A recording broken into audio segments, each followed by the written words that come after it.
पाकिस्तान समेत दुनिया भर में नए साल का आगाज हो गया। सबसे पहले न्यूजीलैंड के शहर ऑकलैंड में नए साल का आगाज हुआ, जहां शानदार आतिशबाजी का मुजाहरा किया गया। लाहौर में मीनार पाकिस्तान में जहां कॉन्सर्ट समेत आतिशबाजी की गई। मुख्तलिफ शहरों में रात 12 बजे से 12:30 बजे के दरमियान नए साल की आमद पर हवाई फायरिंग की गई, जिसमें मुल्क भर में दर्जनों अफराद जख्मी हुए। न्यू ईयर के मौका पर सिक्योरिटी के सख्त इंतजाम किए गए। पेरिस में आईफा टावर की सिक्योरिटी में मजीद इजाफा कर दिया गया।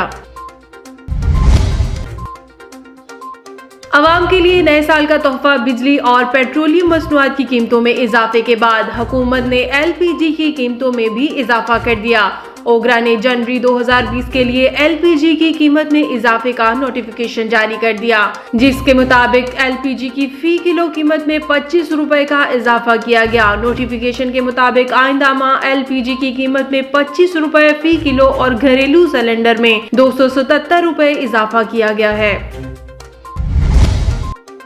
इस्लामाबाद वजीर आजम इमरान खान की जेर सदारत मंगल को वफाकी काबीना का इजलास हुआ, जिसमें DG ANF major general Mohammad Arif ने राना सनाउल्लाह केस पर ब्रीफिंग दी। इस मौका पर वुज़रा ने DG के सामने सख्त सवालात उठा दिए। DG ANF ने कहा, हमारे पास राना सनाउल्लाह केस से मुतालिक नाकाबिले तरदीद शवाहिद मौजूद हैं। राना सनाउल्लाह कई बरसों तक वजीर कानून रहे, कोई जज इनका केस सुनने को तैयार नहीं।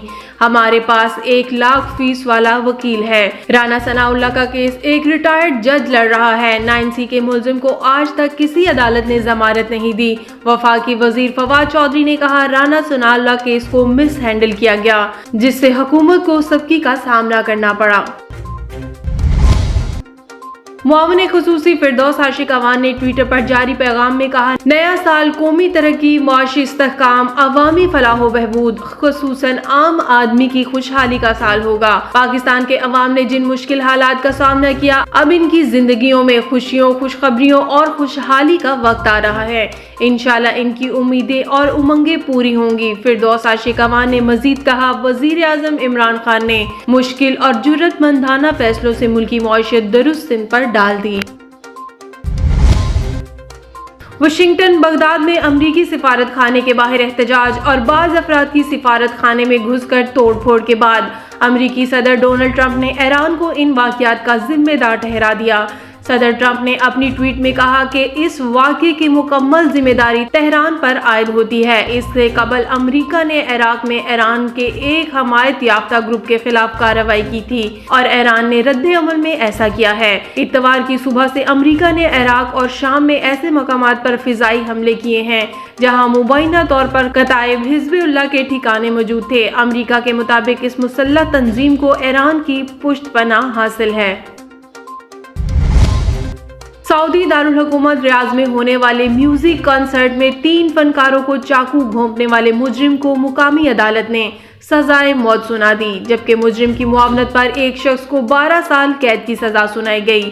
ताहम दोनों मुलजिमान की शनाख्त जाहिर नहीं की गई। 11 नवंबर को म्यूजिकल कॉन्सर्ट में चाकू बरदार शख्स ने फनकारों पर हमला किया था। कराची नए साल की आमद पर जहां दुनिया भर के लोग एक दूसरे को साल नौ की मुबारकबाद दे रहे हैं, वहीं शोबे से वाबस्ता फनकारों ने भी अपने चाहने वालों को नए साल की मुबारकबाद देने के साथ साथ इस उम्मीद का इजहार किया है कि आने वाला साल गुज़श्ता साल के मुकाबले बेहतर होगा।